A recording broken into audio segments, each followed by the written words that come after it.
ጨው ለህይወታችን አስፈላጊ ነው። ነገር ግን ለአንዳንድ ሰዎች መጠኑ በጥቂቱ እንኳን ሲጨምር በዝምታ ልብን፣ ኩላሊትን እንዲሁም አንጎልን ይጎዳል። ብዙዎቻችን ጨው ከፍተኛ የደም ግፊት ላለባቸው ሰዎች ብቻ የሚከለከል ይመስለናል። ነገር ግን ጨው በዝምታ ኩላሊታችሁን እያደከመ አጥንታችሁን እያሳሳና ለስትሮክ አደጋ እያጋለጣችሁ ሊሆን እንደሚችል ያውቃሉ? ስለዚህ በዛሬው ትምህርታችን ጨውን በፍጹም መጠቀም የሌለባቸው 7 አይነት ሰዎች፣ በቀን መወሰድ ያለበትን ትክክለኛ የጨው መጠንና ጨውን በመገደብ ብቻ በሰውነታችሁ ላይ የምታመጣቸውን ተአምራዊ ለውጦች በስፋት የምናይ ይሆናል። በተለይ መጨረሻ ላይ የምነግራችሁ የተደበቀ ጨው ወይም ሂድን ሶልት ሚስጥር ከየትኛውም ምግብ ውስጥ ሳታውቁት ጨው እየወሰዳችሁ እንደሆነ ያስረዳችኋል። ሁሌም ለጤናችሁ ቅድሚያ የምትሰጡና መልካም ልብ ካላችሁ ቪዲዮውን ላይክ በማድረግ ይጀምሩ። ምክንያቱም የእናንተ ላይክ ይህ ትምህርት ብዙዎቹ ጋር ደርሶ ጤናቸውን እንዲጠብቁ ትልቅ ድርሻ ይኖረዋል። ለዚህ ቻናል አዲስ ከሆናችሁ ኢብራሂም እባላለሁ፣ ክሊኒካል ፋርማሲስት ነኝ። ዩቲዩብ ላይ ስለ ጤናቸው ማወቅ ፈልገው ከሚመጡ ጥቂት አስተዋይ ሰዎች አንዱ ስለሆኑ ሰብስክራይብ በማድረግ ቤተሰባችን ይሁኑ። በምናቀርባቸውም የጤና ትምህርቶች የራስዎንና የቤተሰብዎን ጤና ይጠብቁ።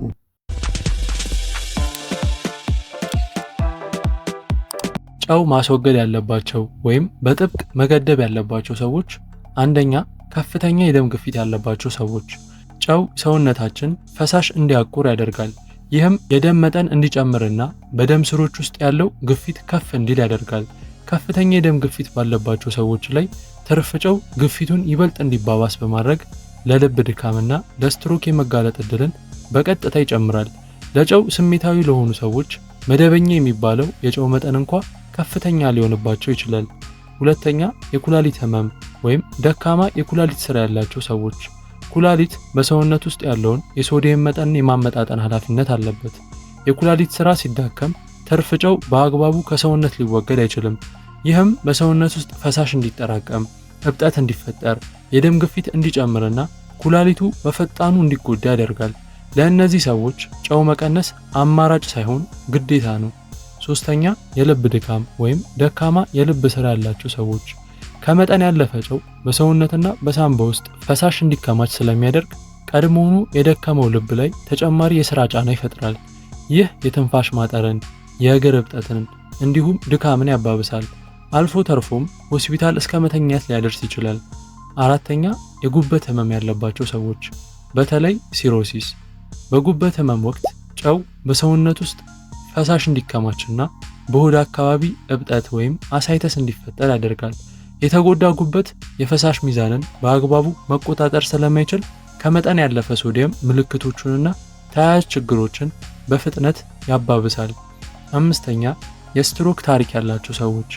ከፍተኛ የጨው አወሳሰድ የደም ግፊትን በመጨመር በአንጎል ውስጥ ያሉ የደም ስሮችን ይጎዳል። ይህም በደም ስር መዘጋትም ሆነ መፈንዳት የሚመጣን የስትሮክ አደጋን ይጨምራል። ከስትሮክ ያገገሙ ሰዎች ለጨው እጅግ ስሜታዊ ስለሚሆኑ ጥብቅ የጨው ገደብ ሊከተሉ ይገባል። ስድስተኛ የስኳር በሽታ ያለባቸው ሰዎች፣ በተለይም ኩላሊታቸው የተነካ። የስኳር በሽታ የደም ስሮችንና ኩላሊትን ይጎዳል።